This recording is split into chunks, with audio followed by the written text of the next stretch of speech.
Bien, gracias chicos por generar el cambio. La verdad que muchísimas gracias. Vamos a ponernos acá en pantalla. Bien. Gracias por haber entendido todo este cambio que estamos haciendo. La verdad que el Zoom de la manera como lo venía a iniciar, te estoy dejando habilitado en todo, ¿sí, Felipe? Perfecto, Dani. ¿Se me escuchó? Se te escuchó como Ajá, robotizado. perfecto. Sí, ya está, Felipe. Ahora sí. ¿Sí? Muy bien. Ok, entonces, Sí, es por mi internet, pero dejo Felipe entonces ya el anfitrión para que perfecto, Dani. Entonces continuamos, seguimos, no hay problema. Aquí estamos. Perfecto, Felipe. Ahora sí puedes continuar, por favor. Muy bien, entonces retomamos.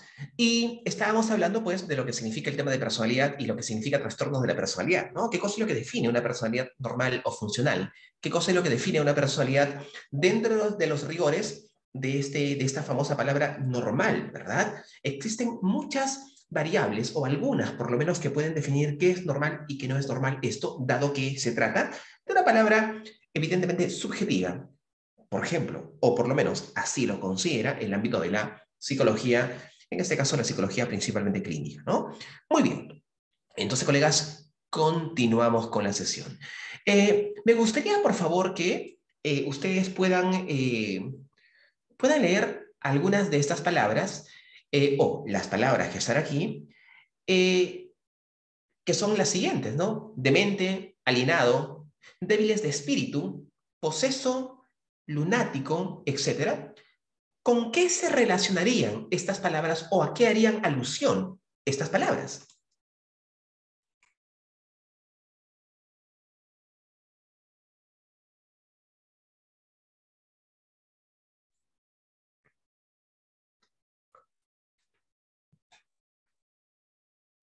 ¿Alguna idea?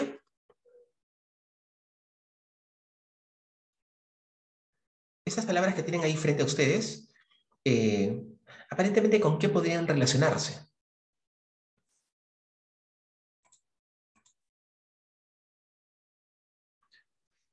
Muy bien, Nicole nos comenta con, bueno, comportamientos o actitudes no aceptables en la sociedad. ¿Ya? ¿Alguien más?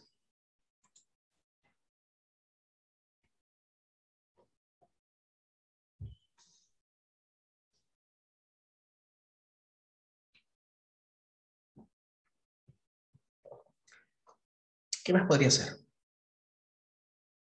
¿Alguna vez ustedes las han escuchado de manera directa, de manera indirecta, las han leído, etcétera? Estas Sí, palabras que están aquí. sí, en una clase de libro que hablaba sobre, creo que el DSM-1 o algo así, hablaba de este tipo de, sobre todo cuando nos aclararon el tema de que ser imbécil no era un insulto, sino era una categoría diagnóstica. Y ahí es donde se veían todo ese tipo de términos psiquiátricos médicos que hoy no caben, ¿no? O que se han redireccionalizado bajo el término médico. Ok, muy bien. Perfecto. Sí, evidentemente, anteriormente, el tema de ser imbécil o ser idiota era parte de una categoría absurdamente clínica, ¿no? Absurdamente clínica, en el componente de salud mental, evidentemente, no orgánica, ¿no? En el componente del componente, perdón, de salud mental. Esta situación actualmente se ha deshecho, esta situación actualmente se ha eliminado, ¿no? Que no es una razón actual en la lucha por la, en este caso, búsqueda de la dignidad de una persona que presenta trastorno mental, sino que esto viene desde hace muchísimo tiempo con voces tan importantes como Paracelso, quien decía que las personas tienen que ser tratadas con dignidad, o como por ejemplo el gran Philippe Pinel, ¿no? El gran médico de la Salpêtrière, que le quitó o liberó a las personas que tenían trastornos mentales de los arrojos a los cuales estaban encadenados en los sótanos malolientes y sucios del hospital de la Salpêtrière en Francia, que dicho sea de paso fue mandado construir por Luis XIV, ¿no? Muy bien.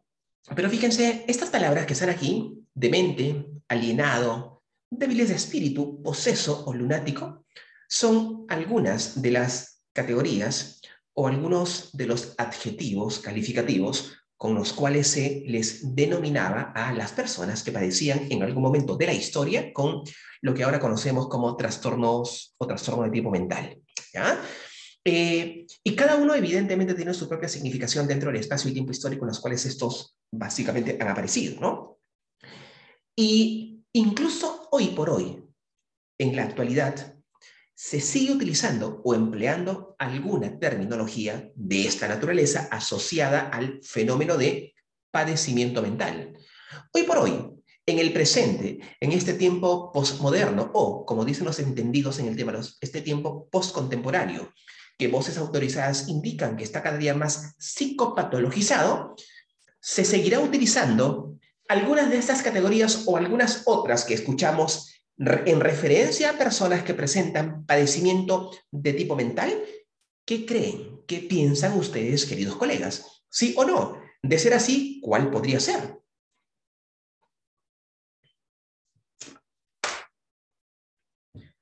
Hoy, en pleno siglo XXI, con todo el avance tecnológico, se seguirá utilizando alguna denominación para poder referirnos a personas que presentan algún tipo de padecimiento mental que quizás sea poco entendido y complejamente profundo en las personas.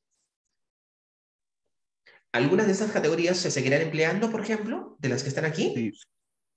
Por ejemplo, el término, no sé si cabe la comparación o la analogía en el campo de las demencias, en el campo de las demencias o el campo de las catatonías, ¿no?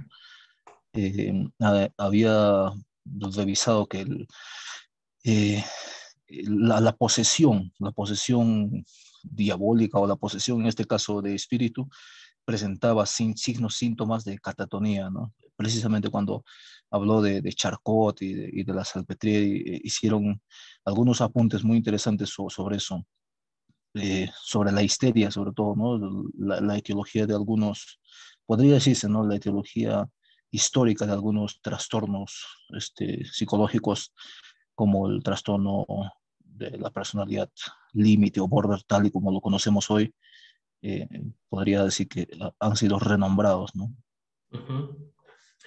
Ok. Bueno, sí, Charcot, un muy buen psiquiatra que de alguna forma inspiró básicamente los estudios posteriores que hizo Sigmund Freud en referencia al tema de la histeria y que indicaría en ese instante o en ese momento de la historia a la alusión de que existe o existiría en la paciente o el paciente que presentaba este fenómeno histérico básicamente, según Freud, un fondo de represión de tipo sexual o de deseo no satisfecho que se manifestaba a través de estos eventos de alteraciones aparentemente neurológicas, pero que tienen un fondo estrictamente psicológico. Y decía Freud que la única forma de liberar a esta persona, inicialmente pensaba y creía que era a través de el tratamiento de la hipnosis. Luego esto, él mismo se dio cuenta que no necesariamente era así, ya que la persona desaparecía en el paciente los síntomas o signos histéricos solamente cuando estaba en estado de pues, hipnótico, pero cuando salía de la hipnosis volvía a lo mismo. Entonces, él a partir de eso comenzó justamente a desarrollar la famosa teoría del inconsciente humano, donde entendía él que existían emociones o sentimientos totalmente reprimidos que tendrían que salir o querían salir a la conciencia. Y cuando querían salir a la conciencia, lo hacían a través de manifestaciones a veces sintomáticas, como el caso de las histerias, o a través de los lapsus linguaes, que también, o fallos, ¿no? O fallos de lenguaje, que eran sintomatologías de evidencia de material inconsciente que tendría que ser sacada a la luz a través de la asociación libre. ¿Okay? Evidentemente, la histeria actualmente ya no se utiliza como denominación diagnóstica, ¿no? Hace mucho tiempo que esta desapareció. Hasta el DSM-2, si mal no recuerdo, había cierta denominación de histeria porque aún estaba aromado bajo los fenómenos psicoanalíticos. Cuando se descubrió o cuando se comenzó a investigar a través del aparato científico y neurocientífico la conducta humana, como que el psicoanálisis quedó relegado dentro de lo que significa el fenómeno comprensivo de la naturaleza del trastorno mental, ¿no? Pero evidentemente no ha desaparecido. Yo siempre digo que el psicoanálisis para mí representa el primer instante lúcido de la psicoterapia porque de alguna forma Freud es el que abrió la puerta para el proceso de tratamiento psicológico, netamente psicológico, psicoterapéutico, al fenómeno de la naturaleza y la complejidad de la conducta anormal del ser humano, ¿no? Los rezagos de lo que significaría el tema histérico, inicialmente propuesto por Charcot, estudiado por Freud, y que se enfocó en el tratamiento, en este caso, de la figura más representativa del psicoanálisis como paciente, que fue la paciente Ana Oo, que era la señora Berta Pappenheim. Lo encontramos ahora en ¿qué? En el trastorno histriónico de la personalidad, ¿no? Tiene algún componente que tiene como rezago este precepto inicial que fue el proceso de la histeria, como lo vamos a ver, repito, cuando ingresemos al trastorno, perdón, sí, a los trastornos de la personalidad. Entonces, estas palabras que están aquí presentes frente a ustedes y que quizá en algún momento la hemos escuchado o la hemos leído, tal vez, eran, colegas, lo que estaba básicamente endilgado o se endilgaba técnica y directamente a una persona que tenía un proceso de trastorno mental. Eran palabras con las cuales se designaba a un, ahora decimos técnicamente hablando, un paciente que presentaba algún tipo de trastorno mental, ¿no? Que era un demente, que era sin mente, era una persona alienada, porque estaba alienada en cuanto a su tema de personalidad o su tema de estructura espiritual, ¿no? Era un híbrido entre lo normal y lo anormal.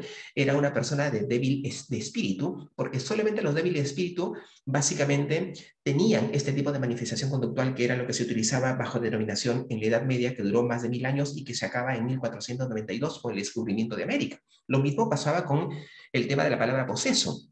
Las personas que presentaban algún tipo de trastorno o patología mental, principalmente en la Edad Media, que era dominada por la Iglesia y cuya explicación científica era evidentemente no válida porque todo era una denominación circunscrita a lo que son los apartados teológicos, eran justamente posesos porque estaban poseídos por espíritus, como por ejemplo los incubos y los súcubos. Uno era para las mujeres y otro era para los varones.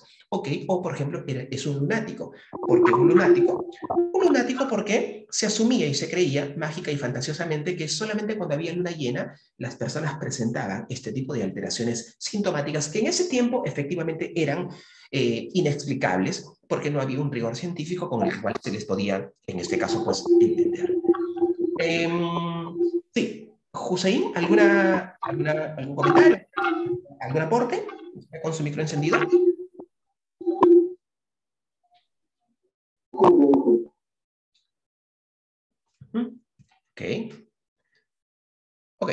Entonces, bueno, es eso. Y hasta ahora, estimados colegas, hoy en el presente, hoy en la actualidad, como lo decía, se sigue utilizando ciertas denominaciones para poder referirnos a las personas que tienen un padecimiento mental, lamentablemente en el plano social, ¿no? Escucho gente que dice, es un loco, ¿no? La típica denominación de locura a las personas que presentan ciertas características que no entendemos en su compleja dimensión por su manifestación sintomática, ¿no? Es un loco. Y se dice loco a todas las personas que presentan, repito, características que no son entendidas por las personas, pues que evidentemente no tienen por qué comprenderlas porque no están dentro del campo del apartado clínico, ¿no? Pero esta denominación, no te preocupes, José, no hay problema. Yo pensé que querías dar alguna apreciación o algún aporte o en todo caso una pregunta, no te preocupes, a veces pasa, ¿no? A veces uno está con el micro abierto y no nos damos cuenta, no te preocupes, no hay problema. Solamente quiero referir y quiero decir algo con esta parte, colegas. Nosotros, en psicología, tenemos que tener un gran respeto y sentido empático por las personas que vienen a consulta y que van a tratarse con nosotros. Porque, como lo he manifestado en otras formaciones que he dado, incluso en la propia universidad, cuando tengo la oportunidad de dictar cursos a jóvenes de pre y posgrado, digo lo siguiente, es algo que yo creo, yo personalmente creo, en base a mi experiencia, mi trabajo, el estudio, etcétera, pero yo creo lo siguiente, ninguna persona o ningunas personas, hablando en plural, a lo largo del tiempo y de la historia, han sufrido tanto como lo han hecho las personas que han padecido en algún momento de esta historia algún tipo de trastorno mental, porque han sido sometidos estas pacientes, estas personas a bajezas tan grandes e inhumanas como nosotros. Quizá no tenemos idea o no sabemos cómo o de qué forma. ¿Cómo lo vamos a ver? Por tal motivo, entender la complejidad de la condición mental en la cuestión de anomalía o disfuncionalidad es fundamental e importante porque a nosotros como profesionales esto tiene que darnos la sensibilidad necesaria para comprender el dolor y angustia que siente no solo el paciente, sino las personas cercanas y que aman a esta persona o que aman a este usuario. La empatía, la sensibilidad, la humanidad y el trato digno son fundamentos importantes e indispensables en la labor principalmente técnica y terapéutica que nosotros los psicólogos hacemos con un paciente. En momentos o tiempos en los que, con mucho respeto lo digo, la salud se está monetarizando, en momentos en los que la salud en general, la salud médica, la salud psicológica o mental, se está metalizando, creo que tenemos que ser distintos y diferentes. Recordemos, colegas, que no vale más aquel que tiene más en cuanto a posesión, en cuanto a dinero, en cuanto a posición social o economía. No, no, no, no. Todos los seres humanos tenemos el mismo grado de dignidad y nosotros, principalmente, como profesionales del ámbito de la psicología, no podemos mirar a nadie por encima del hombro como si no valiera, porque otros y nosotros tenemos el mismo nivel de valía, por lo menos en cuanto a dignidad, que es lo fundamental en el proceso de interacción en esta relación social con el mundo. ¿Okay? Así que eso es algo que tenemos que tener muy en cuenta. Es algo que tenemos que hacer con mucha importancia y prontitud porque somos especialistas en salud mental y más allá de lo especialista o más allá de lo psicólogo, toda persona merece evidentemente respeto y un trato digno, como también nosotros lo merecemos. Relato de una biografía. Francisco de Castro fue un biógrafo, fue un escritor español. Francisco de Castro fue el primer biógrafo de San Juan de Dios. ¿Quién fue San Juan de Dios? Fue un santo, es un santo, ¿no?, de la religión católica, también conocido como San Juan de los Enfermos, ya que era una persona que estaba dedicada al tratamiento de los enfermos, era una persona que se dedicó a pedir caridad de obra social para poder ayudar a las personas y para poder ayudar a los enfermos. Fue la primera persona que comenzó a trabajar de manera multidisciplinaria con los enfermos, a partir de la enfermería, de la medicina, en este caso, de la obra social. Veías al ser humano en su dimensión de integralidad. Fue la persona que se encargó de buscar gente que luego de que él muera, como decía, podría de alguna forma seguir su obra, ¿no? Bueno, él fue San Juan de Dios. De él, Francisco de Castro cuenta lo siguiente. Entonces, relato de una biografía, relato pequeño y corto de lo que escribió Francisco de Castro, que fue el primer biógrafo, repito, de San Juan de Dios. Bueno, Francisco de Castro cuenta que las gentes de Granada, así está escrito pues en un castellano antiguo, ¿no? Las gentes. Bueno, las gentes de Granada, al verle caminar a San Juan de Dios, tan humilde y contrito, ¿no?, en acción contrita, tras su conversión, es decir, tras convertirse pues en este caso en hermano de la religión católica o quizá en sacerdote, tras su conversión le tomaron por loco y lo llevaron al Hospital Real, desde entonces, a San Juan de Dios de Granada. Allí, según refiere el cronista, aunque a los principios procuraron de hacerle algún regalo para ver que volviese en sí y no desfalleciese, como la principal cura que allí se hace a tales, es decir, a las personas locas, sean azotes, atáronle de pies y manos y desnudo a San Juan de Dios, con un cordel doblado, le dieron una buena vuelta de azotes, una buena tanda de azotes, ¿no? San Juan de Dios les comenzó a decir de esta manera: ¿por qué me tratáis tan mal y con tanta crueldad a estos pobres hermanos míos que están en esta casa de Dios y en mi compañía? O sea, ¿por qué aparte de pegarme a mí, también le pegan a estas otras personas que se asume que eran personas con algún tipo posiblemente de problema mental, pero que eran metidos ahí, ¿no?, en el Hospital Real?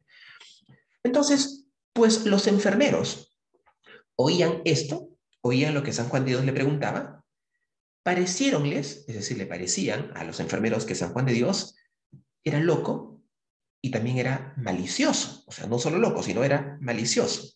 Y deseándole curar de lo uno y de lo otro, o sea, de la locura y de la malicia, añadían a la disciplina recios azotes más que a los otros que solo estimaban por locos. Es decir, solamente a las personas que ellos consideraban locos, los enfermeros, les daban azotes, ¿no? Les pegaban, solo les pegaban con normalidad. Pero a San Juan de Dios, que se atrevió a preguntarles por qué me pegan a mí, por qué le pegan a mis hermanos, le daban azotes más bruscos y fuertes. ¿Por qué? Pues porque lo creían loco y también malicioso. Mi pregunta, queridos colegas, es la siguiente. En el presente actual, post-contemporáneo, en el que nosotros coexistimos y con el que nosotros convivimos diariamente, ¿se seguirán dando azotes a las personas que padecen trastorno mental? ¿Qué creen ustedes?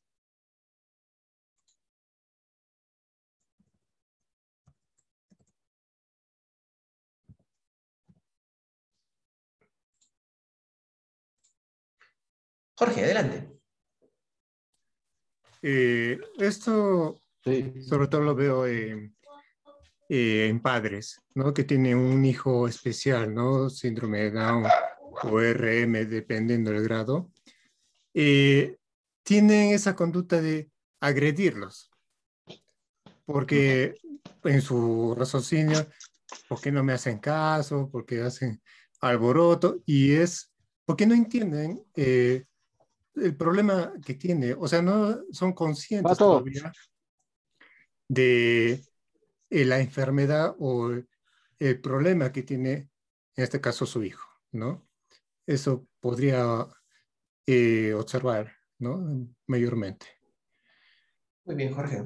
Muy bien, perfecto, ¿no? Jorge nos da un gran ejemplo de situaciones que actualmente pasan y que son básicamente un símil de lo que pasaba en el tiempo de San Juan de Dios, por ejemplo, ¿no? Muy bien. Catherine nos comenta y nos dice, sí, aún son estigmatizados.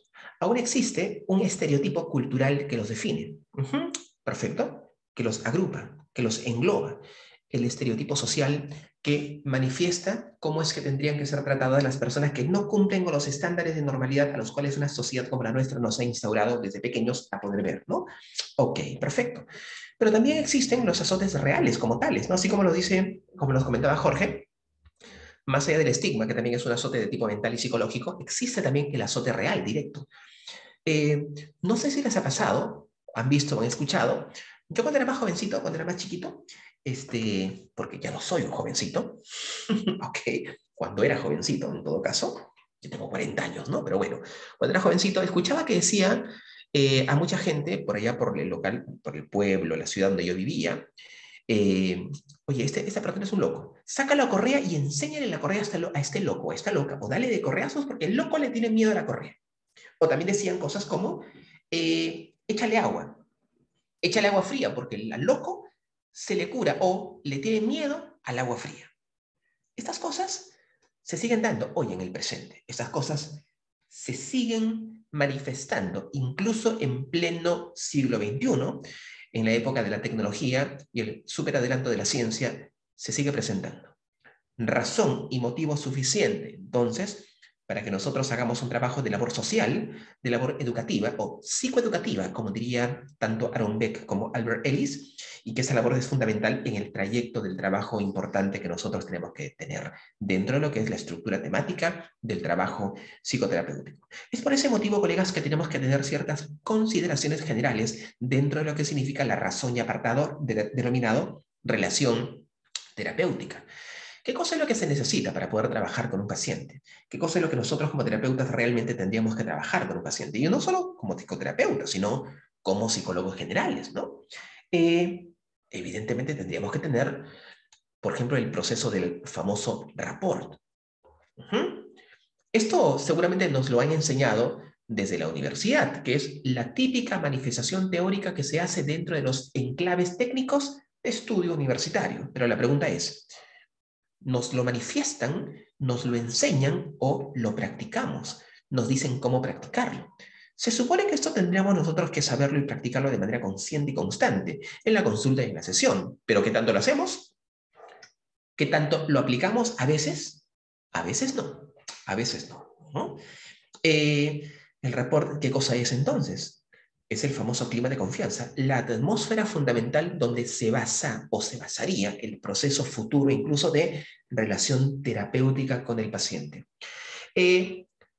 Si no existe rapport en una sesión de terapia, por ejemplo, ¿se podría avanzar en proyectos técnicos con el paciente? ¿Qué creen ustedes, estimados colegas? ¿Será importante el rapport o es una variable no tan importante que puede estar ausente dentro del proceso de trabajo con una persona? Bueno, yo pienso que el rapport es importante porque es ahí donde se establece el vínculo del paciente con el terapeuta.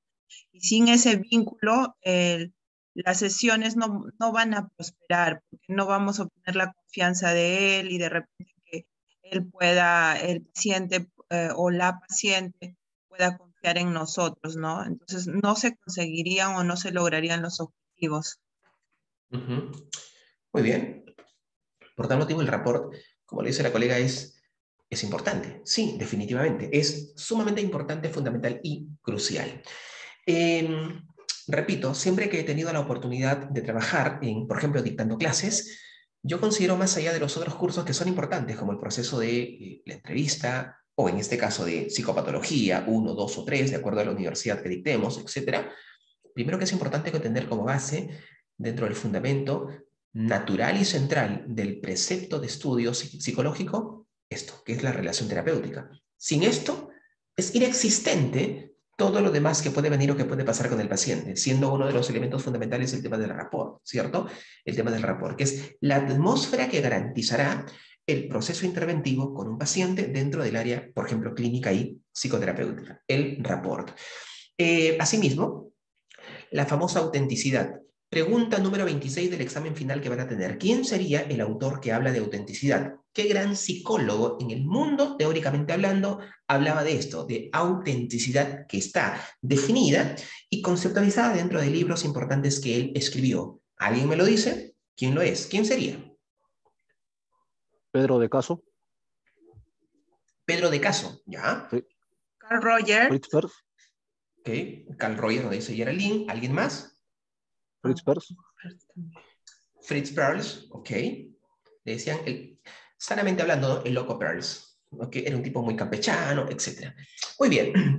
Efectivamente, la persona que habla, muchos autores han hablado, sí, seguramente, pero la persona que fue la primera que fundamenta esto, incluso en base de una terapia fundamentada y teóricamente hablando, diseñada, fue justamente él, el Carl Rogers, ¿no? El famoso Carl Rogers, en el que dice que, por ejemplo, en el proceso de convertirse en persona, un libro importante que todos, siendo psicólogos o no, sería importante que podamos leer, ¿no? El proceso de convertirse en persona, donde habla del fenómeno de la autenticidad en el terapeuta, evidentemente, que nosotros los terapeutas sería importante que no tengamos máscaras, ¿okay? Que nos quitemos las máscaras, en este caso los lentes, ¿no? Pero hablo figurativamente hablando, ya que es necesario a veces tener lentes, pero que nos quitemos las máscaras, que seamos auténticos en la relación y trato que tenemos con el paciente.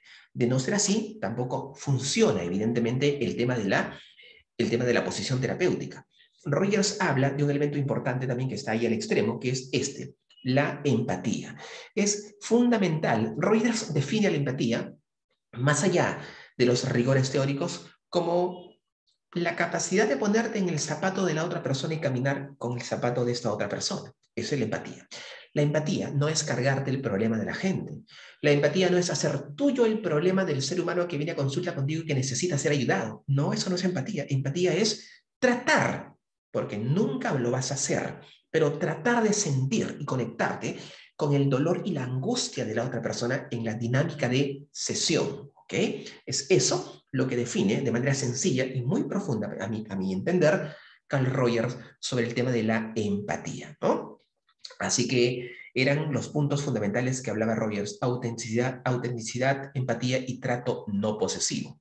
Pero también hay otro elemento fundamental que nosotros tenemos que tener en cuenta a la hora de poder trabajar el proceso de la relación terapéutica, que es el conocimiento. ¿Y qué entenderemos, estimados colegas, por conocimiento? ¿De qué se tratará? ¿Alguna idea que está dentro de la relación terapéutica? ¿A qué hará alusión?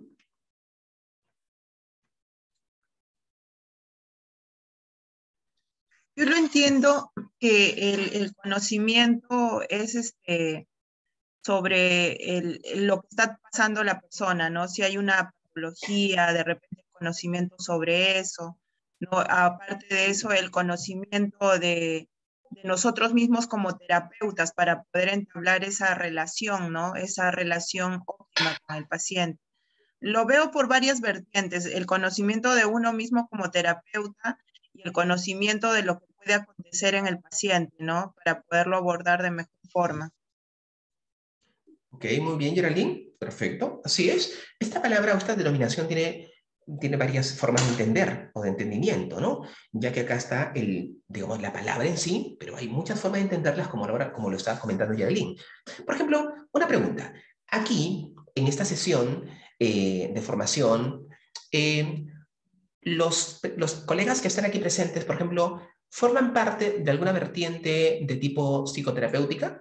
¿Son aparte de psicólogos, psicoterapeutas quizá gestals, quizá sistémicos, tal vez mis colegas TCC, ¿alguno de ustedes?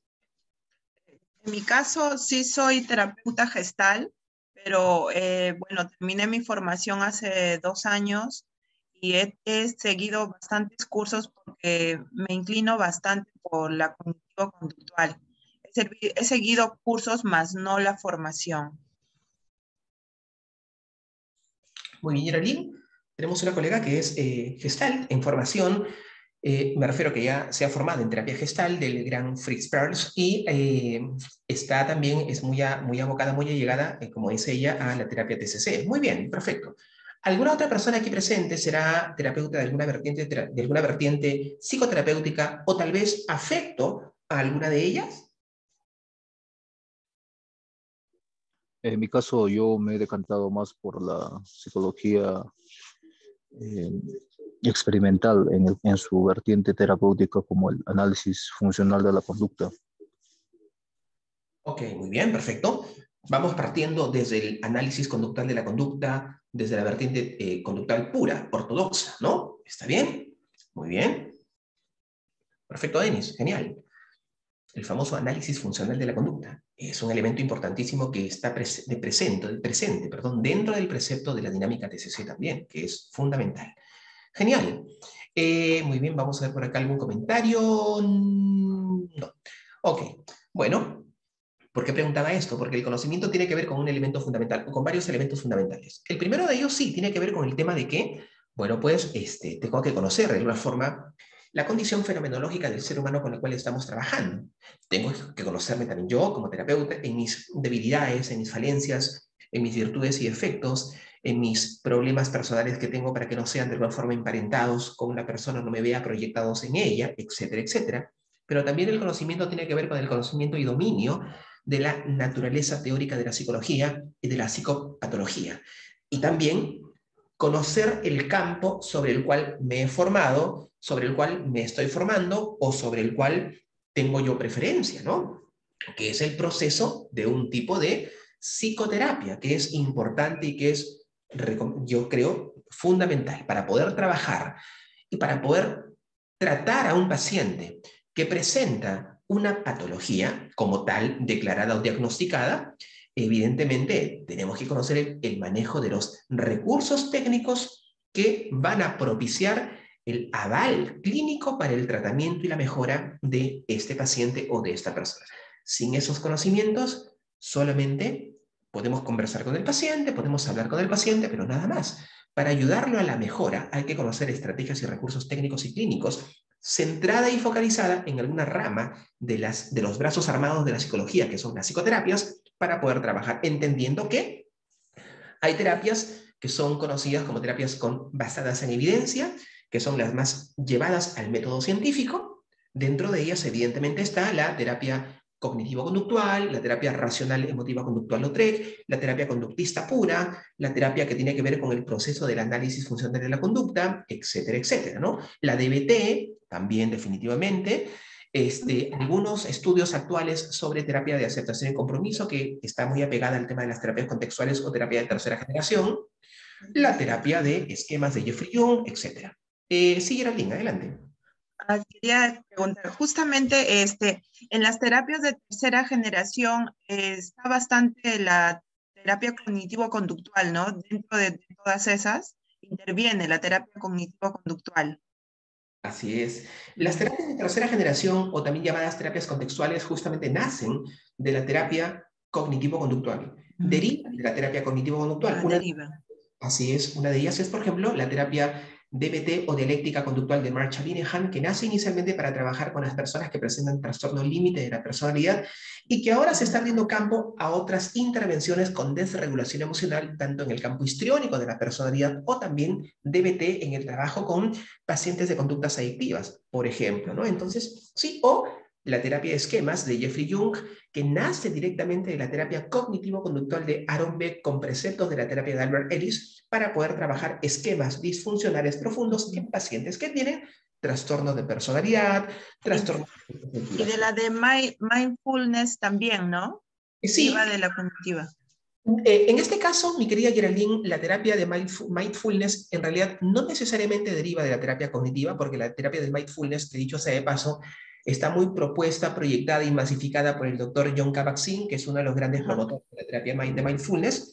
Esta terapia nace no de la TCC, sino que nace de preceptos anteriores y antiquísimos, básicamente conectados con la filosofía Zen, con la filosofía budista, donde el precepto de meditación tiene que ver con la contemplación del aquí y ahora, como una forma importante para proyectar cambios sistemáticos en el ser humano. Y lo que sí es importante, Geraldine, saber es que actualmente hay investigación científica sobre los efectos positivos en el tratamiento de algunas patologías en la combinación con la terapia TCC y el mindfulness como técnica importante para el trabajo clínico. Eso sí. ¿Y qué piensas de la terapia, de la orientación ecléctica? Porque, por ejemplo, yo soy de formación gestal, pero he visto más herramientas, más técnicas en la TCC, ¿no? Pero sin embargo también utilizo técnicas, está mal que utilice técnicas porque yo trato de buscar, conseguir logros en el paciente, ¿no? Por ejemplo, si yo veo en algunos pacientes no conseguía logros aplicando las técnicas de la Gestalt. Entonces buscaba en la TCC y después también me he abocado mucho a técnicas del mindfulness que también me han ayudado, ¿no? Entonces, eso, ¿cómo se ve, cómo se orienta? Porque hay muchos estudiosos que dicen que eso no es adecuado, ¿no? Pero finalmente son los resultados que se logran en el paciente, ¿no? Desde mi punto de vista. Pero, ¿qué es lo que piensas tú? Ok, Geraldine. Bueno, yo personalmente soy de los que creen y le da mucho crédito, en este caso, por ejemplo, a tanto, más que Albert Ellis, que no habla mucho de esto, sí, a Aaron Beck, ¿no? Aaron Beck dice que el eclecticismo podría ser importante y favorable siempre y cuando no existan técnicas contradictorias que se apliquen a los pacientes, que no sean diametralmente opuestas y que tengan un campo teórico de alguna forma parecido y que vaya en función del paciente, no de la técnica en sí. Es decir, en pocas palabras, ¿el eclecticismo es bueno o es malo? En realidad, yo no creo que sea malo, no, pero lo que yo sí creo y considero, estimada Geraldine y colegas, es que lo que sí tendríamos que tener es una estructura vertebral sobre el trabajo que vamos a delimitar con el paciente. En mi caso personal, como lo he comentado al inicio de la sesión, yo ingresé a formarme inicialmente en psicoanálisis, ¿ok? A una academia muy reconocida en Buenos Aires que se llama La Tercera, en psicoanálisis. Pero en realidad no terminé porque, no, repito, no, desencanté, etcétera, etcétera, ¿no? No terminé la formación psicoanalítica. ¿Conozco algo del psicoanálisis? Sí, pero no soy especialista. Luego hice mi formación en lo que yo considero para mí, ojo, para mí, con mucho respeto, una de las terapias más potentes en el precepto del trabajo clínico con pacientes con psicopatología profunda, que es la terapia cognitivo-conductual de Aaron Beck, porque hay dentro de las TCCs varias, ¿no? La TCC, la terapia cognitivo-conductual, y luego hice la formación también en terapia racional emotiva conductual de Albert Ellis, que para mí es la terapia más profunda de las TCCs, ¿ok? Entonces, aparte de esto, luego hice el trabajo en terapia sistémica. Pero personalmente no trabajo con terapia sistémica ni aplico estrategias sistémicas a lo que significa el acontecer clínico con el paciente. Trabajo yo personalmente las terapias tanto TCC como la terapia TREC porque considero y creo que son las más efectivas para el trabajo fundamental con el paciente. Sin embargo, si es que yo quiero aplicar alguna multiversidad de técnicas a una persona que presenta, por ejemplo, depresión, lo puedo hacer, pero siguiendo una columna vertebral de parentesco. Puedo utilizar algunas técnicas Si es que yo domino, evidentemente, de las TCC, que es para la depresión puntual, de la TREC, y si es que quiero salir de ese campo, de repente puedo aplicar, si es que tengo el conocimiento y dominio, alguna técnica de la terapia dialéctica conductual, ¿no? De Marshall Linehan. Tal vez cojo alguna otra terapia, que es la terapia de esquemas de Jeffrey Jung.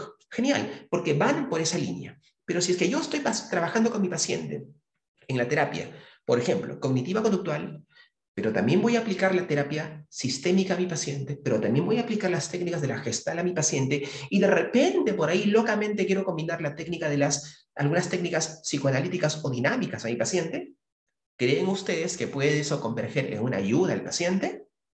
De ninguna manera, no, porque son terapias que están diametralmente opuestas en la visión clínica sobre el paciente y cómo es la forma que tendría que trabajarse con el paciente. Entonces, vamos a hacer ahí una ensalada que, lejos de ayudar, va de alguna forma a generar detrimento en la salud mental de esta persona. Así que es importante conocer estrategias de otras fuentes clínicas y técnicas. Yo creo que sí, no está de más. Pero lo que sí recomiendo desde mi humilde punto de vista profesional es que tengamos una columna vertebral.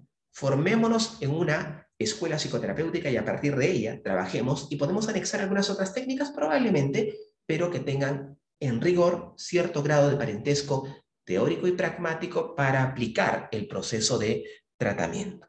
Muy bien, así que es eso. Ok, gracias. Perfecto, Geraldine. Entonces, esto que tiene que ver con el conocimiento, tiene que ver justamente con lo que acabamos de hablar ampliamente, ¿no? El dominio del conocimiento en el proceso fenomenológico del paciente, pero también en el conocimiento de las áreas de intervención que nosotros vamos a aplicar y vamos a hacer con la persona. Ahora, esto amerita una pregunta, ¿no? Una pregunta importante, una pregunta fundamental, que es, y es una pregunta milenaria. Colegas, ¿qué factores originan la pérdida de la salud mental? ¿O qué factores causarían u originarían la pérdida de la salud mental o la homeostasis en un paciente, en una persona? Quizá según su campo de dominio o su propia experiencia clínica. ¿Cuál podría ser? Ideas, respuestas. Aquí estamos.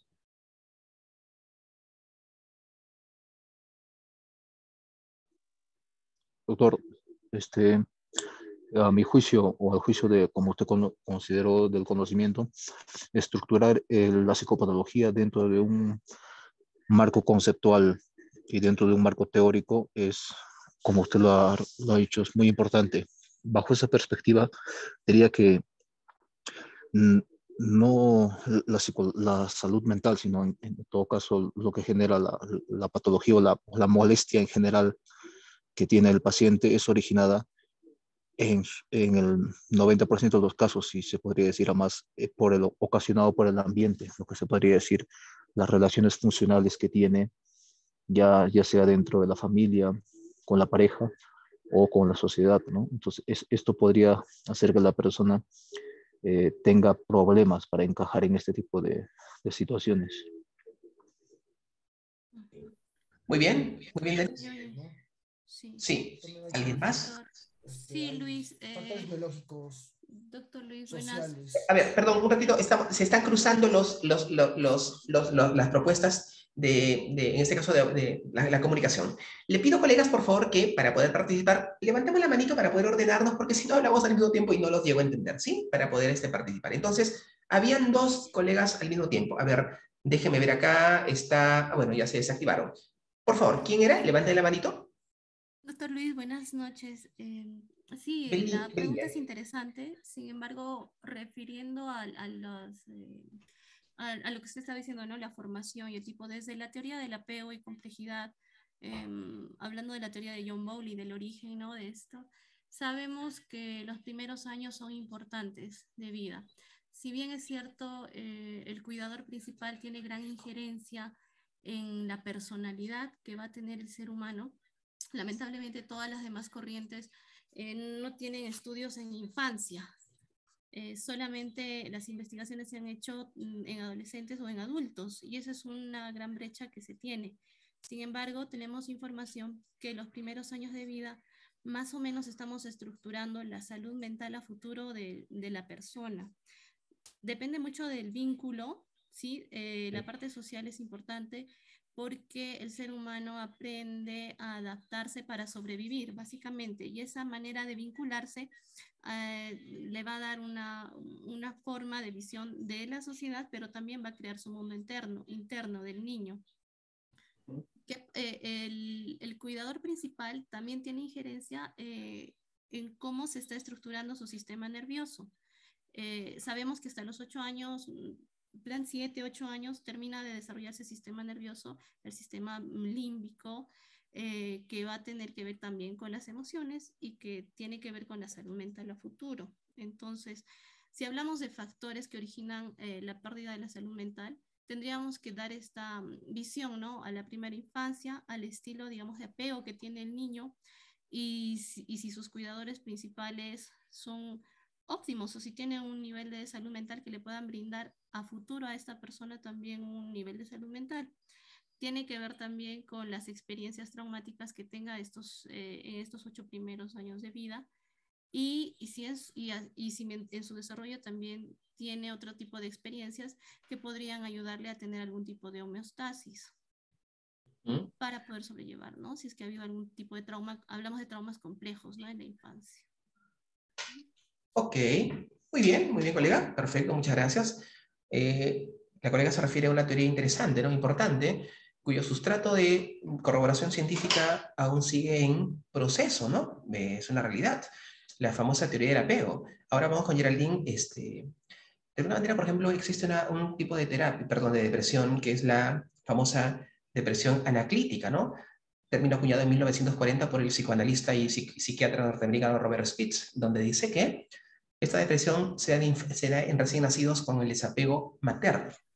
Dicha depresión, la depresión anaclítica de Robert Spitz, por ejemplo, hasta ahora no tiene corroboración.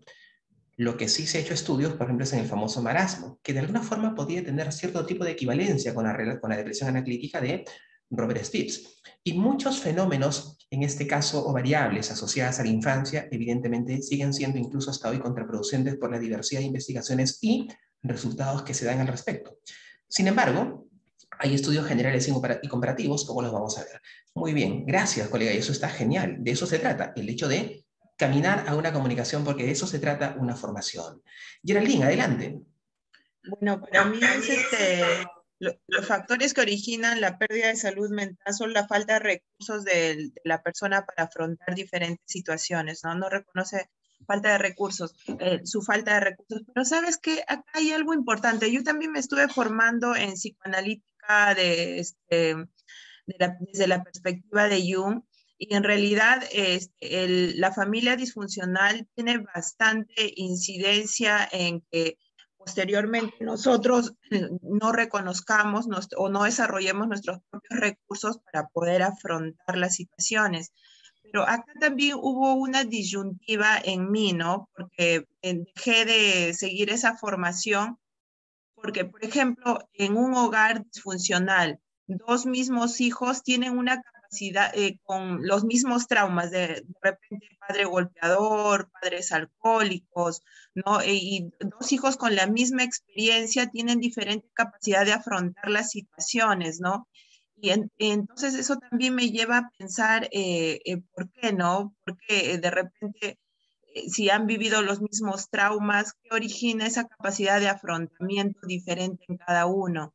¿No? Entonces es un poco eso, pero finalmente es por eso que me inclino más a la TCC hoy en día, porque el paciente viene con un problema, ¿no? Entonces, él necesita técnicas, él necesita desarrollar nuevos recursos para poder afrontar esa situación. Llevarlo a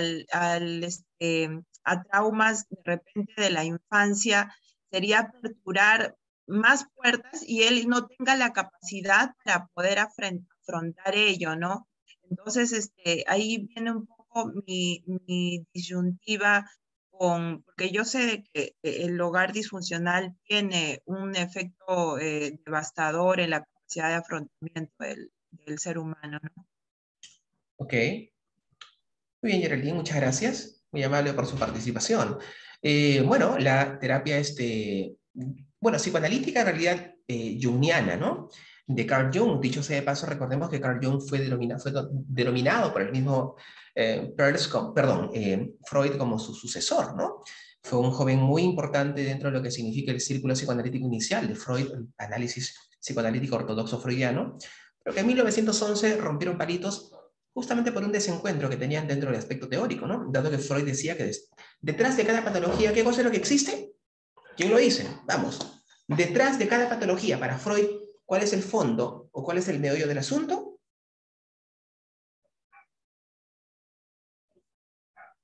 ¿Algún trastorno en su sexualidad? Ok. Bueno, sí, no trastorno necesariamente, pero sí un fondo psicosexual. ¿Recuerden?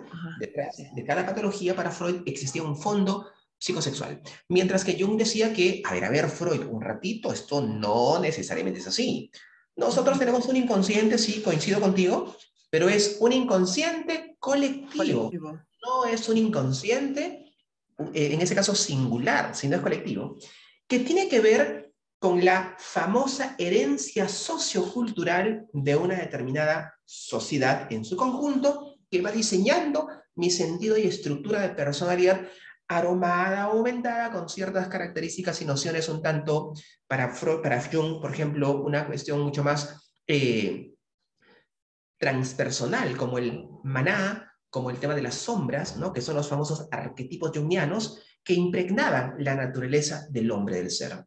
Freud, que era un tipo que no aguantaba pulgas, que es lamentable, ¿no? Porque era una persona muy cerrada y decía que aquel que iba en contra de su teoría y posición sería espectorado. Bueno, pues por eso rompieron palitos y luego decidió estudiar o decidió seguir su propio camino el gran Carl Gustav Jung, ¿no? Cuyos libros son importantes. El libro rojo de Jung, lo recomiendo, es buenísimo. O el tema de la personalidad de Jung también es fundamental, que fundamenta, valga la redundancia, sus estructuras teóricas de las que él hablaba en los fundamentos de la propia personalidad humana. Es importante. Lo mismo le pasó con Alfred Adler, que cuando comenzó a disentir en el trabajo netamente freudiano, se rompieron palitos, pues porque Freud era así. Lo que pasó también con Fritz Perls, ¿no? Fritz Perls fue psicoanalista y cuando le mostró un libro en el círculo psicoanalista que él había hecho sobre una investigación psicoanalítica, en este caso de oralidad en los seres humanos, Freud desestimó su escrito y a partir de eso Fritz Perls rompió palitos también con el psicoanálisis e escribió un artículo devastador para Freud que se llamó La desmitificación del mito, ¿no? Un artículo muy interesante donde pues habla cosas no tan agradables de Sigmund Freud y crea a partir de ello su propio campo de estudio, tomando como base y referencia la psicología de la Gestalten o la Gestalt alemana para poder desarrollar el trabajo técnico y terapéutico de la terapia Gestalt o Gestalt, como algunos lo dicen, o Gestalt, también como se pronuncia, ¿no? Ok. Pero ¿cuáles son los factores que en este caso, de alguna forma afectan al ser humano en cuanto al tema de la pérdida de la salud mental? Aunque suene risible, son muchos y no están totalmente definidos. Es decir, la investigación sigue exactamente cuál es ese factor que determina el por qué una persona presenta tal o cual trastorno mental. Queridos colegas, por más que busquemos en los cientos de libros o muchos libros que podamos leer, vamos a ver exactamente lo mismo, por lo menos hasta ahora.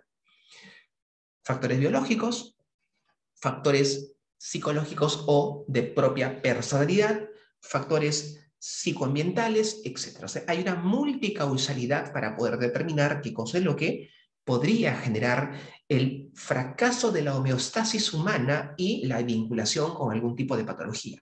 Pero no existe una causa única y esclarecida del por qué.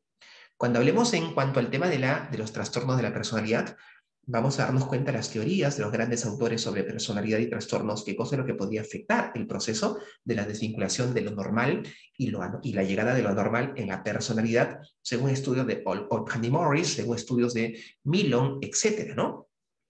Dicho sea de paso, colegas, si bien es cierto, esta es una formación enfocada a lo que es el conocimiento de los trastornos de la personalidad, yo he propuesto a la escuela y a la dirección académica que vamos también a trabajar por lo menos en uno de ellos, que es el trastorno límite de la personalidad, la intervención terapéutica, porque creo que sería importante, si es que ustedes están de acuerdo, ¿no? De repente me dicen, no, Luis Felipe, no, a mí solamente yo quiero saber toda la parte teórica y la estructura del TLP y nada más. Pero si están de acuerdo, me gustaría poder trabajar también la parte de la intervención, desde la terapia cognitivo-conductual y la terapia dialéctico-conductual. Toda la información de los trastornos de la personalidad están avaladas por la psicopatología, en este caso, o derivan de la psicopatología y también de la investigación en el trabajo de la terapia cognitivo-conductual, porque ese es el campo de formación y especialidad sobre la cual he propuesto el diseño del trabajo que estamos ahora iniciando. Muy bien. Ok, entonces, como decía, ¿no? Es esto lo que, son estos los factores que causan estas posibles determinantes, en todo caso, que alteran el precepto de la salud mental. Es una interrogante milenaria, es una interrogante que durante mucho tiempo se ha tratado de esclarecer definitivamente en la persona y en el paciente. Perfecto. Entonces, dicho esto, quiero mostrarles un pequeño caso.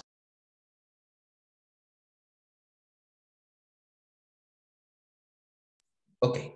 Colegas, fíjense. La paciente es una mujer divorciada de 52 años, tiene una hija y es maestra en una escuela primaria de nivel socioeconómico medio. Se quejaba de cansancio extremo al tener que permanecer despierta toda la noche para impedir que alguien entrara a su casa a robar cuando tenía 35 años. Comenzó a lamentarse, cuando tenía 35 años, comenzó a lamentarse de ser el blanco de una discriminación proveniente de las autoridades de la escuela. Decía que las maestras mayores intentaban perjudicarla debido a su diferente religión.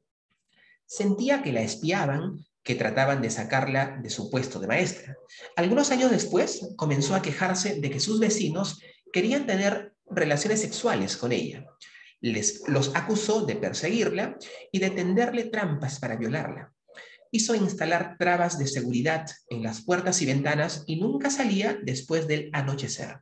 Gradualmente se volvió ansiosa e irascible y varias veces dio parte a la policía. Casi nunca se animaba a dormir de noche, por lo que se cansaba cada vez más. Solamente quiero darles algunos datos actuales de esta paciente. Durante la consulta, la paciente parecía bastante normal. Su conversación era coherente y acertada. Acusó a una cantidad de personas de querer hacerle daño y de que buscaban la oportunidad de forzarla para que tenga relaciones sexuales con ellos. Negó tener alucinaciones, le desagradaba tener que hablar de estos problemas y parecía estar cansada por sus preocupaciones persistentes. Estaba absolutamente convencida de que sus inquietudes eran reales, aunque en realidad nunca le había pasado nada. Estaba segura de que tenía razón suficiente para creer que podría pasarle. ¿Cuál será el posible diagnóstico de esta usuaria, mis queridos y estimados colegas? Trastorno paranoide de la personalidad con delirios de persecución y componente sexual. Ok. Bien, nuestro colega nos dice trastorno paranoide de la personalidad con delirios, en este caso asociados a persecución y abocados al tema sexual. ¿Ah? Bien. Leonarda nos comenta y nos dice paranoide. Paranoide, mi querida Leonarda, como trastorno paranoide, como esquizofrenia paranoide, como subtipo que ahora ya no existe, pero que aún es válida, ¿no? Porque ahora la esquizofrenia es una sola. Pero, ¿a qué exactamente se refiere, mi estimada Leonarda?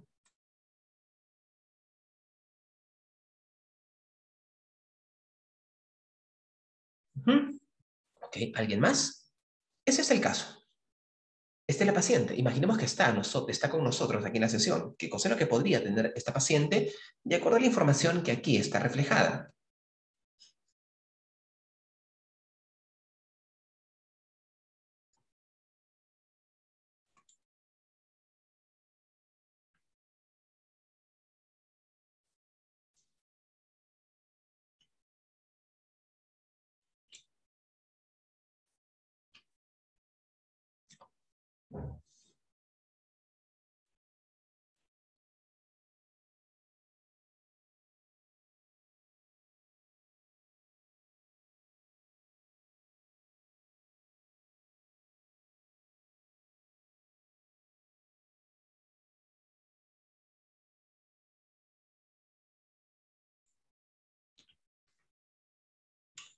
¿Alguien más? ¿Alguna otra propuesta diagnóstica o de aproximación diagnóstica? ¿Habrá algún elemento de tipo psicótico en la paciente? Tal vez no. Tal vez es una crisis dentro de lo que son los estándares neuróticos.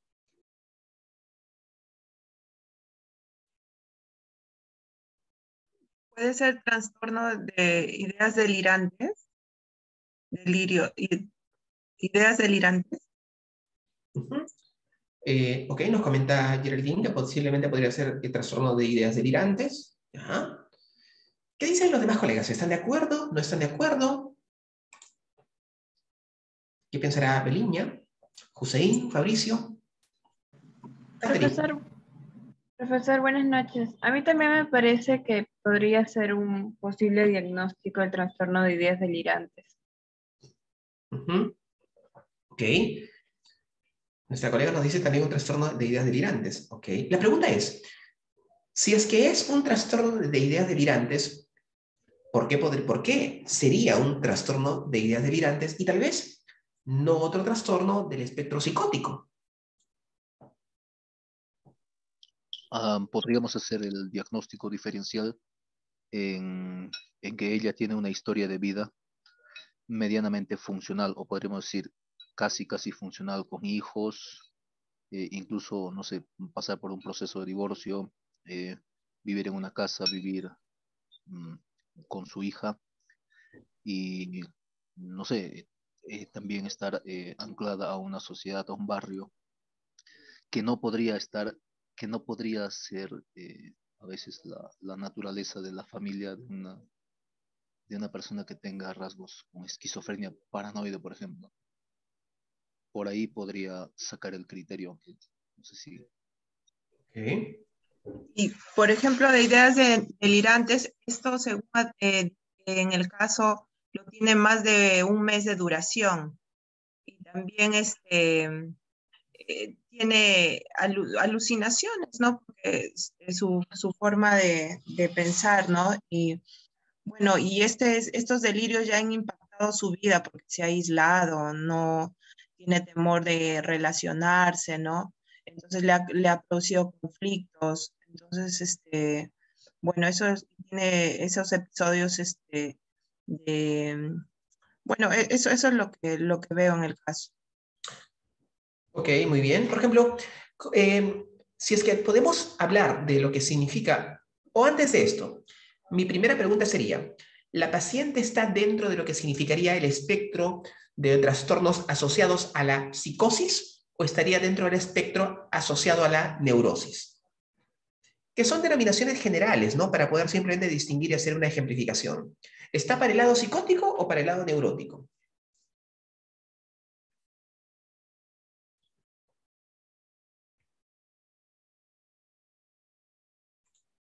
Más es psicótico. Sí, exacto. Muy bien, perfecto. Está dentro de lo que es el lado psicótico, Sí, así es. psicótico. Muy bien, perfecto. Muy bien, está dentro del lado psicótico. Ajá. Este trastorno podría ser algún subtipo, digámoslo así, de esquizofrenia. Tal vez esquizofrenia leve o residual, o no. Pero, por ejemplo, cuando se presenta ante un psicólogo, dice que no evidencia otros signos, que aparentemente es coherente, no ve, es aparentemente normal, ¿no? A mí no me parece que estaría dentro de una esquizofrenia. Muy bien, Geraldine, perfecto. A Geraldine no le parece que esté dentro del plano esquizofrénico. Nuestro colega Denis también nos dijo que no. Perfecto. ¿Alguna otra apreciación, tal vez? Tal vez sí, tal vez no.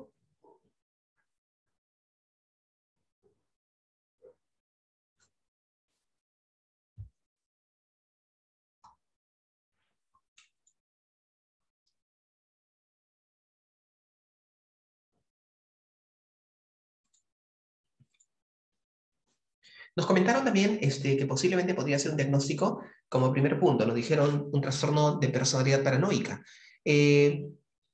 ¿Podría ser también esto un trastorno de personalidad paranoica o paranoide?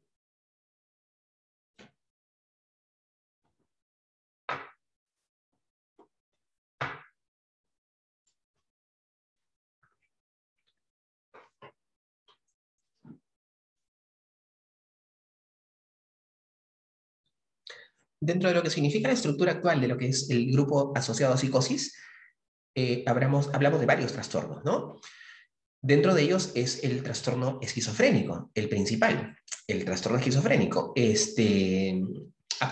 Antiguamente tenía subtipos, ¿no? El paranoide, o paranoico en realidad, la esquizofrenia simple, residual, catatónica, desorganizada o hebefrénica, etc. Actualmente eso ya no hay. Solamente está el tema de esquizofrenia como tal, con denominación subtípica de que posiblemente podría haber catatonía, ¿no? Pero no hay una esquizofrenia catatónica ya. Asimismo, aparte del trastorno esquizofrénico, se presenta dentro del grupo de los trastornos psicóticos el trastorno esquizofreniforme, el trastorno esquizoafectivo, el trastorno de ideas delirantes, el trastorno psicótico agudo o breve, por ejemplo, el asociado a algún tipo de sustancias o medicación. Y también hay un trastorno de personalidad que forma parte del espectro de la esquizofrenia o el espectro psicótico. ¿Cuál sería ese trastorno de personalidad que también forma parte del grupo psicótico y del grupo neurótico a la vez?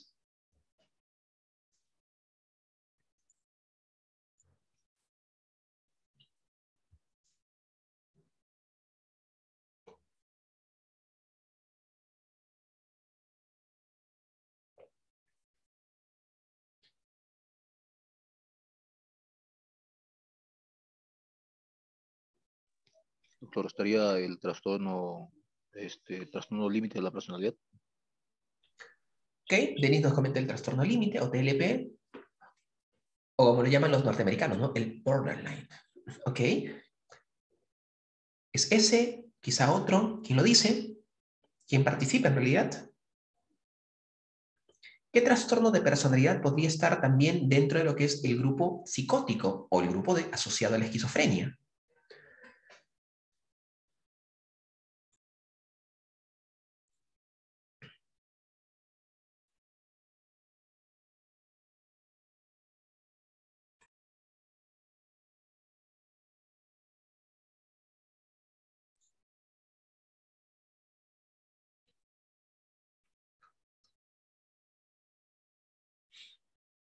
Ok, entonces, el único trastorno de personalidad, colegas, que está a la vez tanto en el grupo psicótico como en el grupo neurótico es el trastorno esquizotípico de la personalidad, ¿ya?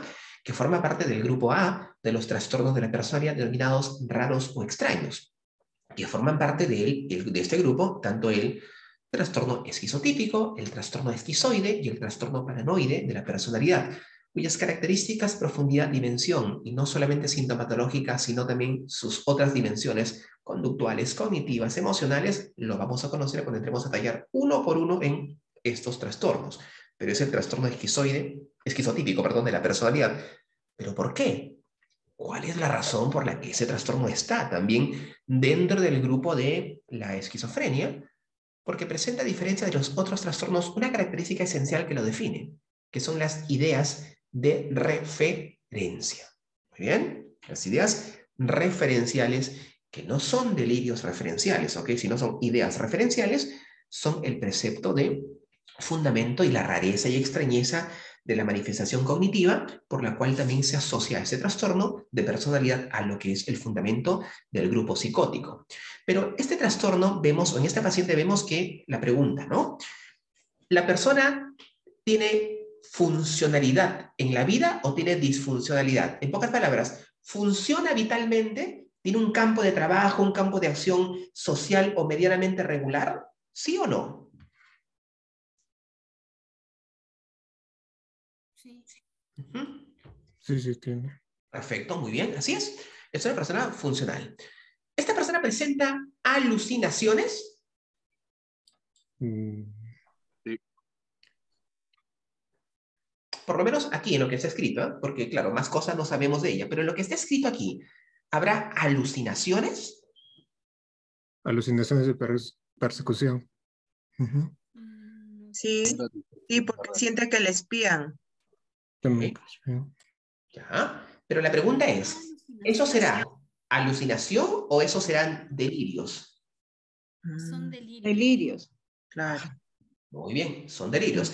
Recordemos que La alucinación es la presencia sensacional que tiene que ver con los sentidos de un objeto sin existencia real. ¿Ya? Eso es algo que no está aquí presente, pero sí hay delirios. Recordemos también que dentro de la propuesta del curso existe una parte de la clase o una secuencia en la sesión que es la exploración psicopatológica, clave y básica para nosotros los psicólogos clínicos. ¿Estamos? Así que eso lo vamos a trabajar también. Pero en este caso no hay alucinación, pero sí hay delirios. ¿Qué tipo de delirio presenta esta persona? Persecutorio. Sí, de persecución. Perfecto. Delirio de persecución. Tiene funcionalidad, trabaja, tiene hijos.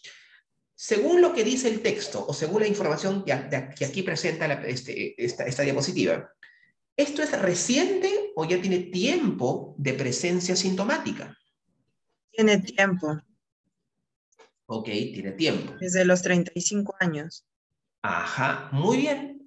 Por tal motivo, el diagnóstico de esta usuaria es justamente un trastorno de ideas delirantes. ¿Ok? Es el precepto básico de diagnóstico de este tema. Pero Luis Felipe, el diagnóstico de esquizofrenia también tiene delirios. Sí, también tiene delirios. Pero la esquizofrenia, recordemos que principalmente tiene que tener 3 características básicas de las 5 que se proponen, ¿no? 3. Delirios, alucinaciones o lenguaje desorganizado o comportamiento muy desorganizado catatónico y sintomatología negativa, como son abulia, alogia, apatía, anedonia, falta de volitilidad, etc. ¿No? Eso es algo que la paciente aquí en función o en mención no presenta. Y como dijo el colega, otro elemento de sustrato importante, la funcionalidad. Mientras la funcionalidad aquí es medianamente regular, siendo nada más el deterioro en el precepto delirante, la persona con esquizofrenia tiene una disfuncionalidad generalizada en el vital de su vida. Así es. Pero y otra característica importante, el delirio en la esquizofrenia será similar a los delirios del trastorno de ideas delirantes. ¿Habrá alguna diferencia entre un tipo de delirio y los otros? ¿Qué piensan ustedes?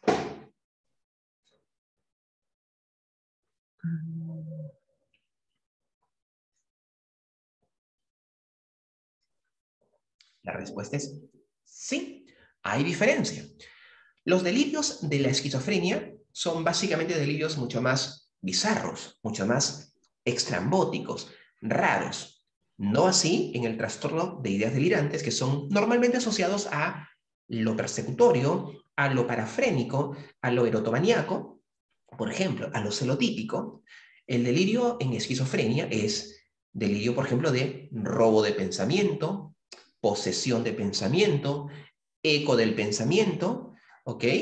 Difusión de pensamiento, etc. Son esos delirios los que están más asociados al tema esquizofrénico. Es decir, la rareza y profundidad de disfuncionalidad del delirio o alucinación es básico y clave en el diagnóstico de la esquizofrenia. Muy bien. Perfecto, colegas. Entonces, ese es el punto.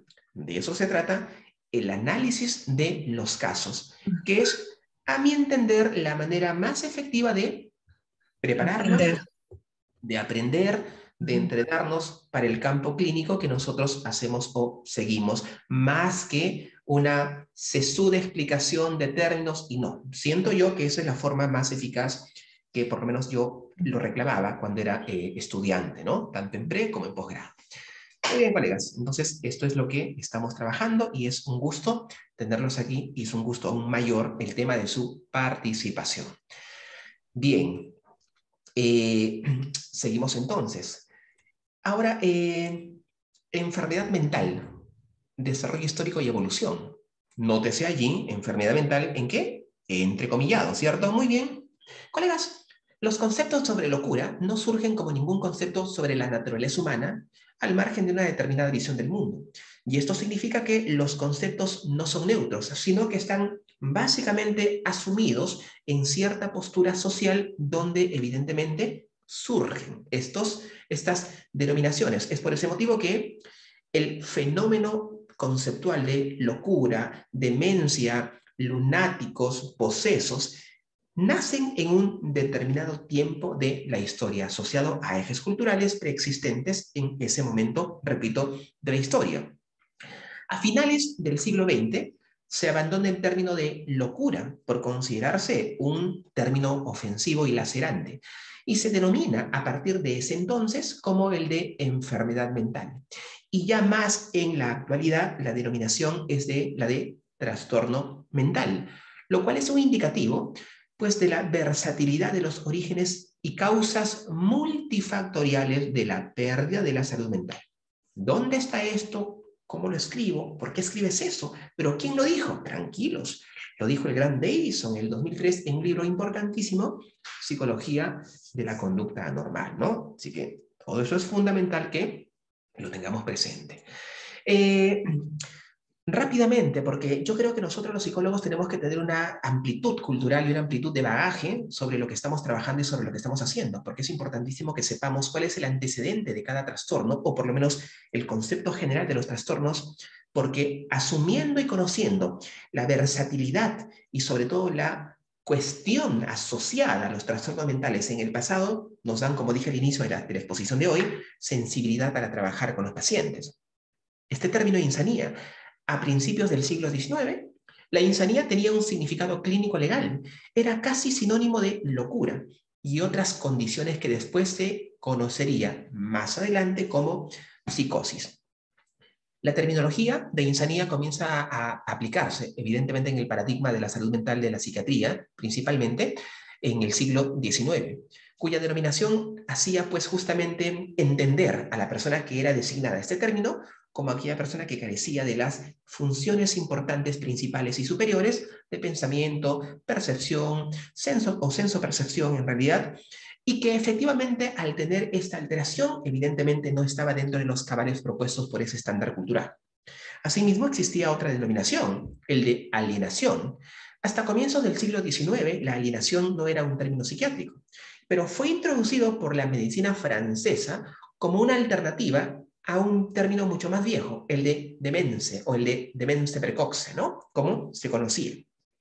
El término, perdón, el de alienación, fue favorecido por los médicos, es decir, comenzaron a utilizarlo y se popularizó. Para 1860, el término dominaba la medicina inglesa y hacía referencia a las afecciones de la mente para diferenciarlas de las afecciones corporales. Entonces, el término alienación hacía una diferenciación importante en lo que era una afección mental de una afección de tipo orgánica.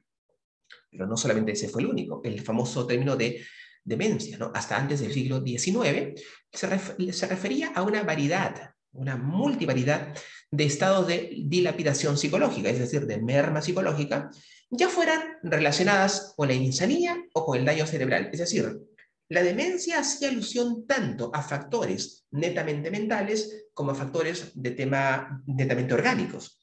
No se sabía, cuando se hacía referencia a una persona que estaba demente, no se hacía, o no se en todo caso diferenciaba si se refería pues a un problema mental o a un problema de tipo orgánico, ¿ok?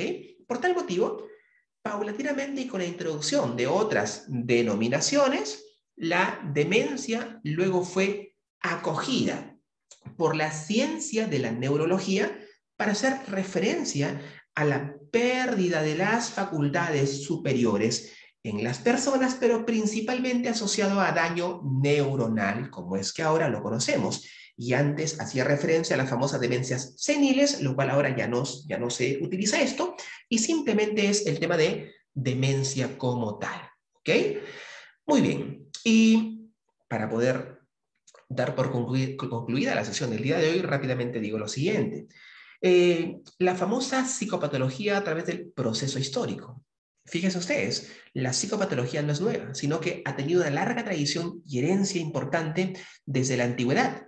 Por ejemplo, en la antigua Mesopotamia, los primeros médicos eran llamados asipus. Los asipus eran los que se encargaban del tratamiento pues, de las personas con trastornos que ahora conocemos como trastornos de tipo mental. Estos médicos, los asipus en Mesopotamia, trabajaban, por ejemplo, en las posesiones demoníacas a través de métodos mágicos religiosos para tratar de sacar al ente que poseía a esta persona. Los asipus eran los que básicamente hablaban de esto, ¿no? O trabajaban esto. En Egipto, en el antiguo Egipto, en el gran y magno Egipto, ellos fueron los primeros en localizar las funciones superiores en el cerebro. Así es, antes que Hipócrates. Fueron los de Egipto, ¿no? Estos, en este caso, los médicos egipcios, trataban lo que ahora conocemos como trastornos mentales a través justamente de métodos como, por ejemplo, la fumigación de la vagina en la mujer, ya que normalmente los trastornos mentales, repito, que ahora los conocemos, estaban asociados en ese tiempo principalmente a las mujeres y que aparentemente, según en este caso los papiros que se han encontrado, revelan que los médicos creían que, en este caso, el útero de la mujer caminaba por el cuerpo de la mujer y cuando éste caminaba por cualquier parte de la mujer y no en el lugar que tendría que estar, generaba este tipo de trastornos y malestares. Uno de los métodos para poder trabajar con los pacientes o con las pacientes era que los médicos egipcios fumigaban, pues, de alguna forma, con cierto tipo de pócimas, la vagina de la mujer para que el útero regrese a su estándar y a su estado normal y así se vaya el tema del problema que tenía. En la India recogemos y tenemos los textos muy, pero muy importantes de la antigua y desaparecida religión Veda, ¿no? En los textos Veda, que son la religión Veda en la India, se hablaba ya sobre las posesiones de los espíritus malignos sobre el cuerpo de las personas, textualmente. Y uno de los métodos de trabajo técnico clínico, por llamarlo así, en la antigua India era la meditación o la contemplación en el presente para tomar distancia de los malestares que presentaba o propiciaba el tema de la mente humana. ¿Ok? Es eso lo que antiguamente se desarrollaba o se refería. La famosa cuna de la civilización, la Magna Grecia, la tierra de los filósofos, la tierra del primer filósofo, ¿no? En la isla de Mileto, el famoso Tales, que no solamente fue filósofo, sino también fue matemático. Recordemos que en el colegio nos han enseñado el famoso teorema de Tales, ¿cierto? Bueno, en Grecia, en los primeros tiempos de la Grecia antigua, ¿okay? En este caso la demonología era la explicación más fundamentada de los fenómenos que se entendían como los problemas del alma y del cuerpo. ¿Ya? Es decir, se creía que las personas que tenían este tipo de malestares no entendidos científicamente en ese tiempo estaban asociados pues al tema de las posesiones. Dentro de esta tradición, la locura era el resultado de la posesión de los espíritus malignos personificados por la diosa Manía y Lisa, que eran enviadas por los dioses supremos, dentro de ellos el más poderoso que era Zeus, en estado de cólera. Es decir, cuando la persona se encontraba mal, es porque la diosa Manía o Lisa había poseído a esa persona por mandato de Zeus. Y la mejor forma de poder, evidentemente, ayudar a este paciente a que salga de ese problema era que tenían que hacer peregrinajes a, por ejemplo, los templos de Asclepio, para que pueda él, que es el dios de la enfermedad o de la curación, poder curarse, y los sacerdotes de Asclepio eran los encargados de hacer los rituales mágicos de estos pacientes. El dios Asclepio fue rebautizado por los romanos como Esculapio, ¿no? Es que así que denominaba o así se llamaba. Esto simplemente es una continuidad de la psicología, o en todo caso de los tratamientos griegos, resaltando aquí a un gran personaje de Grecia, el gran Hipócrates, ¿no? El gran Hipócrates, quien decía que, a ver un ratito, con Hipócrates comenzó a perderse un poquito la tradición demonológica, de explicación de los malestares, porque Hipócrates refería que, en realidad, los trastornos, de alguna forma mentales, repito, como ahora lo conocemos, no así en ese tiempo, eran causas de ciertos malestares asociados al principal centro del ser humano, que era el tema del cerebro. Entonces, Hipócrates fue el primer científico y el primer médico en decir y advertir que, en este caso, existía una anomalía funcional o llamado quizá también como biologicista cerebral que manifestaba el problema en las personas y no así necesariamente por la posesión demoníaca en un paciente de ciertos espíritus, ¿no? En la antigua Grecia, los médicos hipocráticos trataban a los pacientes a través de lo que ahora podemos conocer como métodos psicológicos, que eran la inducción al sueño, la interpretación también de los sueños a cargo de sacerdotes o médicos asociados a la escuela hipocrática, y también el propio diálogo con el paciente. Roma, colegas, no avanzó demasiado en el tema de la ciencia médica, ya que recogió los estándares importantes alcanzados por Grecia, ¿no? Pero podemos rescatar a un médico importante en la Gran Roma, que fue el gran Galeno, ¿no? Así es, Galeno. Su contribución más importante fue la formulación de una teoría sobre los famosos temperamentos, ¿no? O modos de ser de la persona, que después se reducirían a los 4 temperamentos, como son el sanguíneo, el colérico, el flemático y el melancólico. Eso que nos enseñan de manera importante al inicio de la carrera en psicología.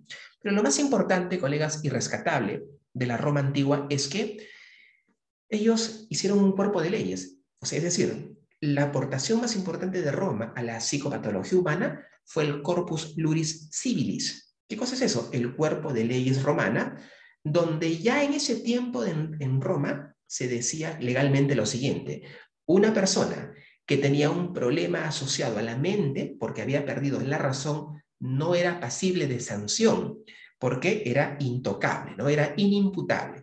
Eso es algo que hasta ahora la tradición legal lo ha tomado y lo tiene como precepto de trabajo. Es por ese motivo que a veces se intenta decir que la persona está fuera de sus cabales para poder, pues, salvar de imputación penal a un paciente o a una persona. Rápidamente, y con esto ya terminamos, colegas, llegamos a la famosa Edad Media, ¿no? La famosa edad del llamado así también oscurantismo, que tiene una duración de más de 1000 años, ¿no? En esta época, como decíamos, la Iglesia se convirtió en la institución social y legal más importante de esta edad, de la Edad Media. Todo lo avanzado en la Roma clásica o en la Grecia clásica quedó estancado, quedó en stand-by dentro de lo que significa el tema de la Edad Media, ya que el precepto fundamental de vida social fue la religión, que fue lo que dominó todos los ámbitos de las naciones, principalmente europeas.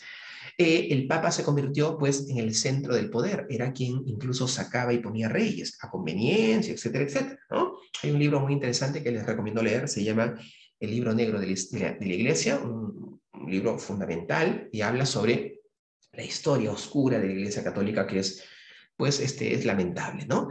Yo tengo una familia que es católica, ¿no? Yo soy un católico light, es decir, fui bautizado en la religión católica, pero normalmente no cumplo los ritos católicos, ¿no? Y eso no impide que yo pueda ser crítico de la religión como tal. No digo que esta sea mala, de ninguna manera. Mi crítica no es a la religión en sí, sino es a aquellos hombres que forman parte de una religión y que la pervierten a su propia conveniencia, lamentablemente, ¿no? Bueno, durante la Edad Media, pues decíamos que el fenómeno de la locura de alguna forma estaba asociada a las posesiones demoníacas, es decir, se creía y se pensaba que una persona era posesa y por ese motivo perdía la razón y tenía que ser sometida a cierto tipo de tratamientos que eran funcionalmente desarrollados dentro de la Edad Media. Hay un libro muy importante que se llama El Malleus Maleficarum, que ustedes lo pueden leer y está en internet, en PDF. Es un libro muy genial para poder conocer realmente la historia de sufrimiento de estas personas. El Malleus Maleficarum, o El Martillo de las Brujas, que fue escrito por 2 sacerdotes dominicos, era el método de tratamiento y de castigo para los herejes. Así es, para los herejes. Había un tratamiento importantísimo que se le daba a las personas que estaban posesas.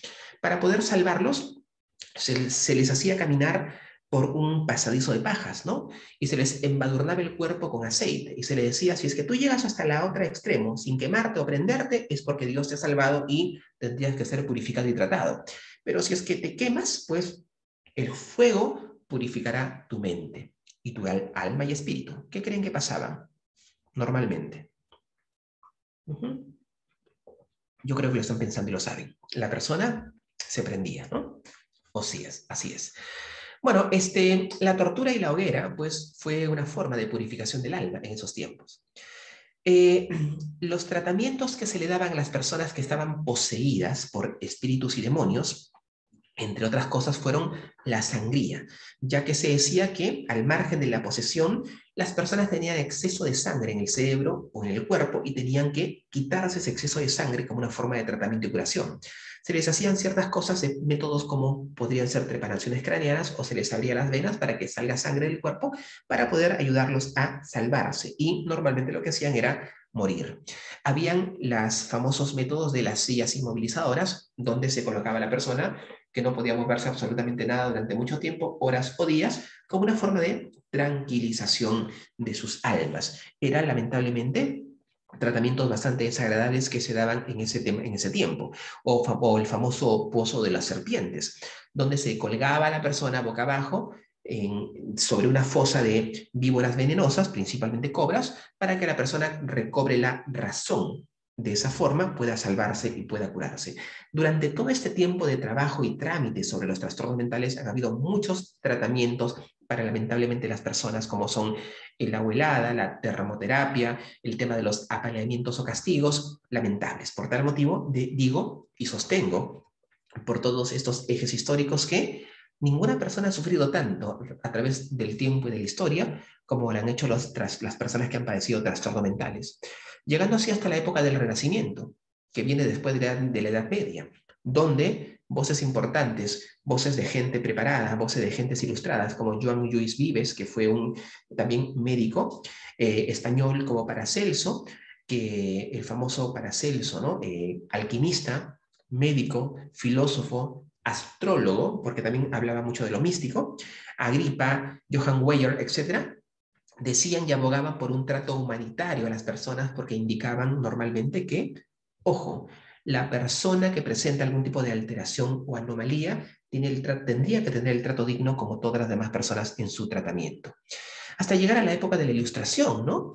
Dentro de esa época de la Ilustración en París, el gran médico Philippe Pinel, del que hablaba hace rato ya, que es fue director de la Salpêtrière, libera a las personas de las cadenas a las que estaban ellos sometidos en los sótanos de ese hospital, porque lo que quería la gente era desaparecerlos, que no estén a la vista de la sociedad, y le da lo que él denomina el trato moral, es decir, tienen que ser tratados moralmente a las personas y tienen que ver la luz del día, tienen que ver el sol, tienen que tener aire puro y fresco, hay que sacarlos de esos lugares malolientes, hay que darles buena comida, hay que bañarlos y limpiarlos, etc. Aunque no desapareció lamentablemente del todo los apaleamientos a los cuales eran sometidas estas personas, pero intentó hacer hizo en realidad grandes aportes de manera importante el gran médico francés y psiquiatra francés como es Philippe Pinel. Esta es, en resumen, colegas, la historia de la salud mental, la historia de los pacientes que han padecido a través del tiempo y de la historia, lamentablemente, condiciones de trastorno mental y a lo que han sido sometidos. ¿De qué forma esto nos ayuda en una formación? Pues a saber lo que ha ocurrido con estas personas, a saber lo que ha pasado cuando las personas no eran entendidas en su compleja dimensión mental y cuál es la responsabilidad que tenemos nosotros a partir de este momento para trabajar con ellos en una completa y total dimensión del trabajo humano, evidentemente, que tenemos que hacer con los pacientes, ¿ok? ¿Qué cosa es un trastorno mental entonces con lo que nosotros vamos a trabajar? Es un síndrome caracterizado por una alteración clínicamente significativa del estado cognitivo que tiene que ver con las ideas, pensamientos, creencias o esquemas, pero también con las funciones superiores del ser humano, dentro de la parte perceptiva, dentro de la parte de la ideación, dentro de la parte del lenguaje, la sensopercepción, etc., ¿no? Tiene que ver también con una alteración en lo que es la regulación emocional. Cuando una persona sufre un trastorno mental hay una no regulación, sino una desregulación, que es el matiz principal del fenómeno teórico, por ejemplo, de la DBT, que es la desregulación, ¿cierto? Muy bien.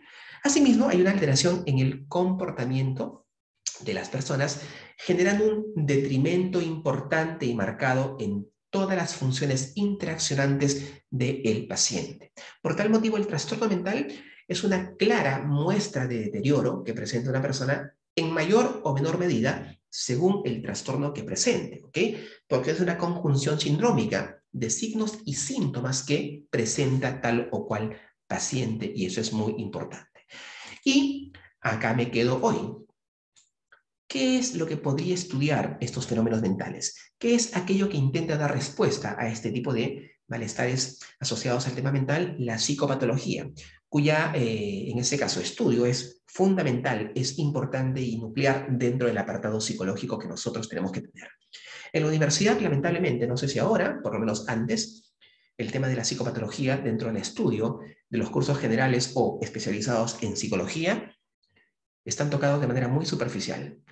están tocados de manera no acorde a un precepto de realidad. Y es por ese motivo que nace la necesidad de seguir preparándonos de manera posterior a la universidad.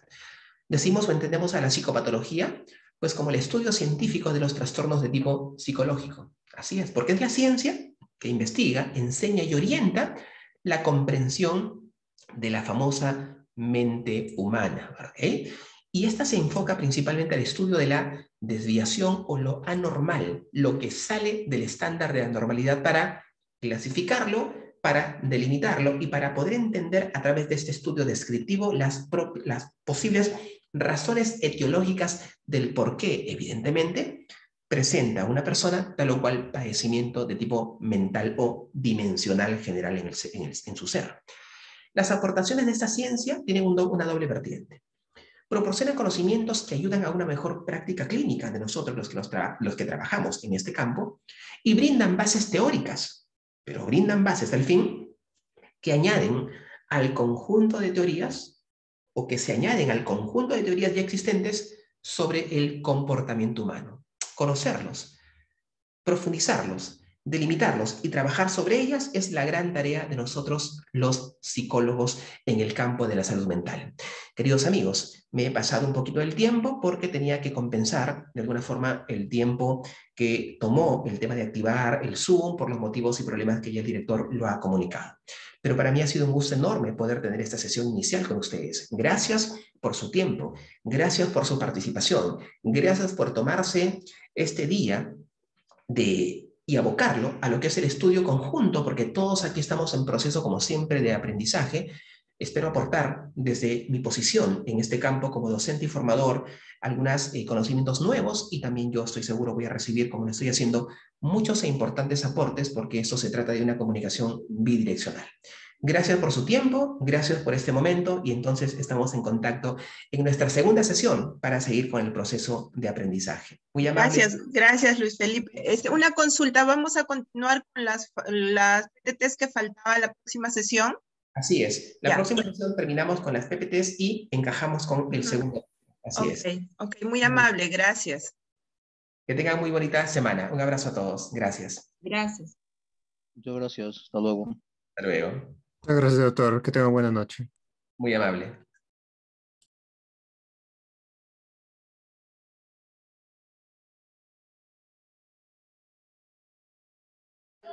Gracias, doctor. Buenas noches.